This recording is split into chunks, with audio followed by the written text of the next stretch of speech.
What's going on, everybody? Welcome back to the channel. I'm so glad that you're here. My name is Dr. B, and today we had new all-time highs that were printed from our Dow Jones at 43,000. We had new all-time highs from the S&P. Our ES futures reached 5,900, and then just the whole market in general just kept ripping. So do we have higher, or is this a time, as we'll see in just a second, where that fear and greed index comes into play? And we may have a slight pullback. I am not opposed to either way, but let's continue along this trend, see how much more we can squeeze out of the market. Also, see if there's some sector rotations, meaning those sectors that have been beat down over time. Obviously, crypto's on watch going into our election season, and then we have the end of the year finale, all right, going into 2025. So if you're here for that, welcome. Check the links down below if you want to join our Discord. That is a place where we do our live trading. We talk about life, business, finance. We have some credit information in there as well for you. So check all those links. We'd love to have you. All right. If not, there is also a free link just to join our community forum over on the WAP platform. So if you want to just join that, we do have a forum where I give updates and new news. I do have some free gifts in there and trainings for those beginners as well. So thank you all so much. Let's jump into it. And get right down to business. All right, so this week, here we go. We've got the fear and greed index that is now sitting at 76, okay? Now, for those new investors or traders out there, you may wonder, how's a savvy investor or a trader know when there's going to be a pullback, or people say there's going to be a pullback or it's going to run further, or when to buy, when to sell, when to take profit. Anytime we're in extreme greed, that is a time where if you're already in positions in your long-term portfolios, or if you are in call positions for options trading, or for those that are in futures market, right? You want to consider that, hey, there's a little bit more. We can't time the top. Don't try to time the top. We just watch what we call PA or price action at those specific levels. So when we see this right here, we're like, okay, cool. We're at a new all-time high. Can we make another one? Can we make another one? And we trade the trend, but at a certain point, we may look at potentially hedging or playing the downside or trading the downside with put options, okay? Greed is a time where we may have a little bit more. We're in a bullish trend. Neutral, we typically have somewhat of a indecision in the market. Maybe there's some speculation. We could come down further. Maybe there's some data coming out that's a little bit in between of how the market may view it or receive it. And then we want to buy when we're in extreme fear and fear. That is a time where there's some extreme dips, some discount opportunities in the market. So just for a little education there, we want to pay attention to our fear and greed index, okay? Today, no earnings, really nothing on the docket for our economic calendar. This is a pretty clear week. We do have retail sales on Thursday, so we're looking out for that to see how the retail market is doing, how consumers are still spending, if sales are up, sales are stagnant, or they're down, right? We don't know yet until those come in. But our earnings season is picking up. So I want to bring your attention into a couple of these earnings that are stepping in tomorrow morning, going throughout the rest of the week. So we have United Health Group, right, which is your UNH, right? It's going to be a big mover for the overall market. Our bank, GS, right? Goldman Sachs, Citi, and then we have our airline stepping in. But if we were to summarize some of these, the main ones I'm looking out for are going to be UNH, how that responds, our financials, our big financial banks, Goldman Sachs right here. And then toward the middle of the week, I'm looking at how TSM, okay, on our semiconductor sector, Netflix, obviously, American Express at the end of the week. Everything else, I may kind of take a look at it, browse it, and as you get more comfortable inside the markets, you'll know that specifically with trading, right, and myself and my group, we trade options, right, on the put side and also on the call side. We're typically looking at what moves the market where there's a potential trade opportunity. But if you're a shareholder of some of these companies, you may want to pay attention to see if there's a buying opportunity or if your shares are just going to go through the roof even more, okay? So it is earnings season. A lot of volatility picks up during earnings season, which creates a lot of money-making opportunities, all right? We can see here that our Dow Jones, right, our Dow right here made above 43,000, first time ever, new all-time highs. Okay, S&P, we can see there that it touched that psychological level of 5,900, right? We've been talking about the S&P or the SPX going to 6,000. Okay, that has been the talk of the town. That has been a real round psychological number that I personally think it wants to head towards, and it may not head in a straight line, as we'll see in a little bit based on how our earnings report. Okay, so I want to pay attention to that over the next couple of days. Our NASDAQ or our tech index right here, okay, up as well. We got oil slightly down as the markets are going up. And if the markets flip, oil will most likely flip into green. Okay. A couple of headlines we still hear. Of course, NVIDIA, Jensen, just a beast. NVIDIA closes at a record AI chip makers market cap, tops 3.4 trillion. All right. 3.4 trillion. Now, all of this, now this is also interesting news right here. Kamala Harris backs crypto regulatory framework in a pitch to black men. All right. So it's very interesting how either both candidates are playing the crypto game, which as investors, we can take advantage of. My community is already positioned in some plays, right? And we'll show what those look like on the charts. And that being said, let's jump into the charts. All right. So here we go. Let me finally shrink my face and let's go over the S&P 500. Okay. SPY, the ETF of it. Okay. So if we go on a daily, we can clearly see that the market is extremely bullish right here. Okay. We're riding this 20-day moving average. Okay. And it is just continuously to break new highs. All right. So on the S&P, or specifically here on SPY, I've got that nice round even 600 number. Now on SPX, right, SPY, I think it'll be about 596 or 7. I think personally is 6,000 on SPX. Okay. So this is the round even number right here. So we'll hit it at some point, whether it goes straight here or it pulls back and then just trends up and trends up and trends up. I think personally it's going to be an earnings that catapults it to that, and we will see. But yeah, there's SPY. Now, levels on SPY, what do I expect?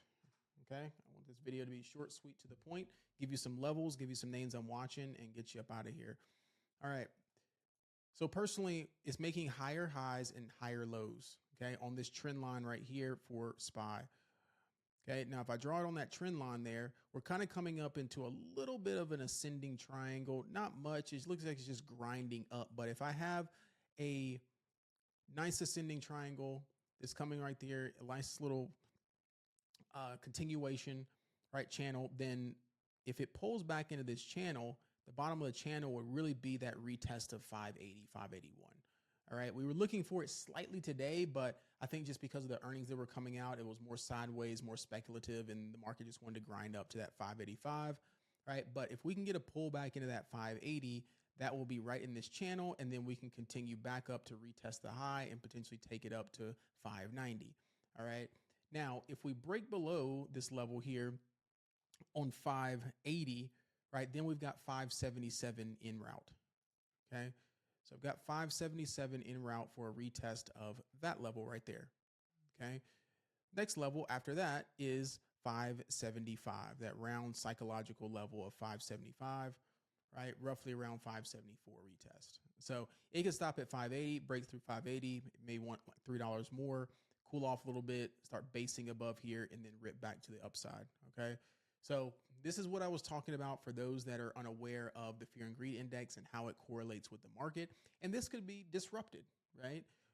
But based on historical context, based on how even this, end of the day kind of finished a little bit, we've got an overextended RSI. We've got a slight, let me see how it finished on, still bullish there, right? We got a slight on the hourly kind of inverse hammer here, more of a heavy top wick at the top, a little bit of buying coming in at the bottom of the wick. But other than that, I think that this is the only thing I would be looking for personally.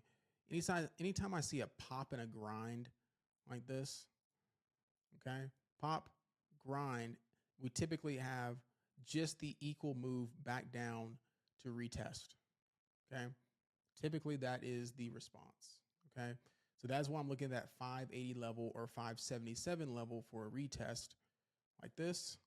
Then we can take it back up. So we can play the downside or the upside. Okay, so there's SPY. All right. Now, SPY is in a different territory than our tech index or QQQ, right? We have been up here before, okay? So we have data to correlate it with. We've been up in the 500, 502, 503 range, right? So if we're looking at this, right, the first level we got to get through is 500, right? We tried to touch it today. We touched around 499, or excuse me, 488 and some change. Yep, 498, 488. 498.83. All right. So we touched the high of 498.83. It may want to try to take out that 500, just kind of tap it and touch it a little bit. Right. And then we pull back. So I want to kind of keep an eye on that. But our tech sector and their earnings are coming up in, I think, starting next week and then the following week. Right. Coming into the end of October. So we may try to push into that right before their earnings and then pull back. So I am watching this double top right here. Okay, double top right there, and we will see how that reacts. So if we continue to reject this 498.83, then I am looking for a retest of 494. Okay, 493, 494 would take us through that gap fill, which is right here, and then we can try to retest and rotate back to 500. Okay, if we get aggressive on the downside for whatever reason, okay, I'd be looking for 493 to hold because that was this previous breakout high that we rejected from that gap up back in the end of September. Okay, so if we get below this range on QQQ for whatever reason, right, like that, maybe it could be a news or maybe just one of the tech stocks. I know Microsoft is fairly weak right now. And then Apple approaching that 233 resistance. So we could get aggressive on a pullback. And if we break below there, then we're looking at that 490, 492 retest. Okay. Right around in here, see if we can hold up that psychological level and have a big bounce off of there. Right. I'm going to be hard pressed to see us, retracing, in a very aggressive fashion like we may usually see in years of September and October, just because of the election. So normally in this season, we're seeing hefty pullbacks. These gaps would probably be filled by now, right? Things like that. Now, I'm not ruling it out either, right? We've just got to treat it day in and day out based on this different type of 2024 fall Q4 season, okay? So there is QQQ. So again, if you see my sentiment, I'm looking for personally pullback, long, or calls, okay? Pullback, calls, or if you trade futures, you trade equity, longs, okay?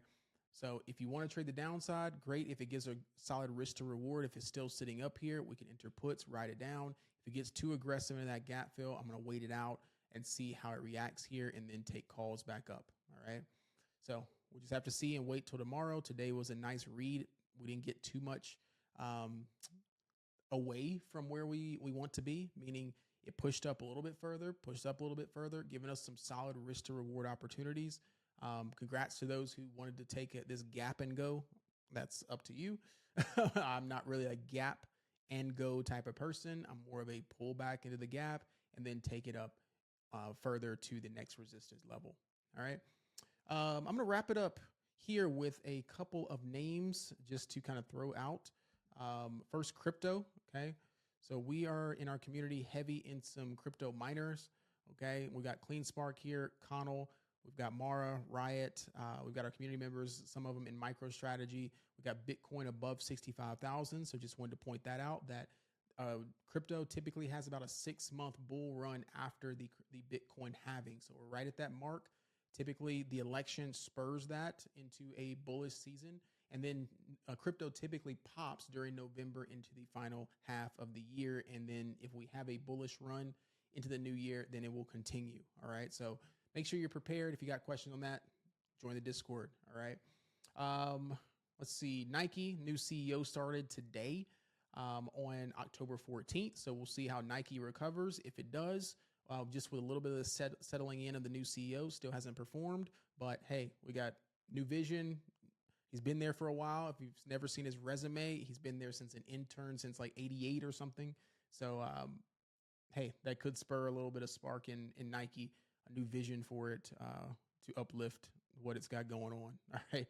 NVIDIA, honorable mention here. NVIDIA all the way from this retest of 115, which absolutely was amazing retest. It was right on that 20 MA, went right to rotate back to 140. Okay, do we take out 140 or do we pull back before its earnings and then settle in, consolidate, and then rip into earnings? All right, we'll see. Okay, Tesla. Tesla, where are you? There we go. All right, so the robo taxi, robovan, the whole event from Tesla, okay?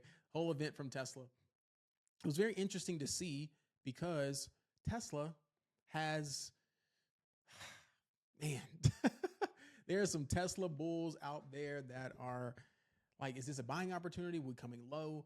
But here are my levels for Tesla. My first level is 215, okay, 212 to 215. Okay, that is my first level for Tesla, which is right here, 212 to 215. It's going to try to hold that level up. The next buy zone is around 200 to 205. Okay, so play within this range wherever you are. If you believe in Tesla, I personally think it's a little bit oversold. This was a nice double top, oversold here, and then pushing back into these nice support ranges. We could see if this 200, 205 level holds up, this could be a potential inverse head and shoulders. It's ugly, but hey, this could be something like this to retest and try to take it back to 300. But we'll have to see how Tesla reports on their earnings, which they have not been reporting very well as of late. All right. So Tesla, just watch those two levels, 212, 215, and then down to 200 to 205. So about a $5 range, $3 to $5 range on each zone. All right. Cool. Let's see. Another honorable mention. We've got Hood Week. Okay. Robinhood. We've got leaps in Robinhood personally. So I'm excited for being able to take those out. I've got a price target of $30 on Robinhood. Okay. Especially with Bitcoin and Robinhood's involvement with crypto, I could definitely see 30. And then I've got this 32, which is roughly around its IPO level here. So 30 to 32 is my zone or take profit for Robinhood on that leap if it happens before, or if I can hold all the way till the end of the year. Okay. So if you don't know what a leap is, it is a long dated expiration option contract. Okay. Long dated expiration option contract. We bought this back in January of 2024, have held it all year, and it's up almost 700%. Okay. So there is Robinhood, just honorable mention. Another SOFI. Okay. All right. SOFI here. All right. It's approaching this. It broke out of 10 today and closed above 10. So I just marked that 10 level. But you can see on the RSI here that it is a little bit overextended just slightly on a daily. Okay. Just slightly. It's up into the 80 range right here. So I want to be very mindful of SOFI potentially pulling back just slightly as people take maybe some profits off the table before their earnings reports, or just consolidates up here. So I could see it holding above 10, maybe trying to trend up to this 1050, potentially 11. But ultimately, we'd want to pull back into this 9 and 850 level for a retest. All right. So look out for SOFI. Could be a nice opportunity on trading and potentially for shares as rate cuts continue. All right. Here's a bigger vision of SOFI. All right. So if we break out of essentially $12, we're rotating probably most likely back to 15 and then up back to 20, 25, right? In the $5 range, you'll start picking up some steam. Okay. All right. I think that is my summary. Just a little nice end of the day market recap. If you like these, give me a thumbs up. Share it out with a friend or family member. If you want to join our Discord, if you like my teaching style, you want to learn more about what we're doing, right? I'd love to have you. We'd love to have you inside of our community. Here we go. If you just want a little preview, what's going on inside, right? Here we go. So this is Leverage University. This is inside of our Discord, okay? And we've got our trading floor. We've got our university level, which is all of our trainings. And then also I'm a life coach and a business coach. So I do provide other business and entrepreneurship pieces of content and value inside of our community. We have a professional community that offers so much of connections and people that we just don't have a lot of drama in here. So if you're about that, if you want to connect with other professionals, thought leaders, and trade and improve your life, generate some income, learn a new skill set, we'd love to have you. Click the link down below. There's some free stocks as well. Until next time, thank you all so much. I'll see you in the next one. Peace, love, and blessings.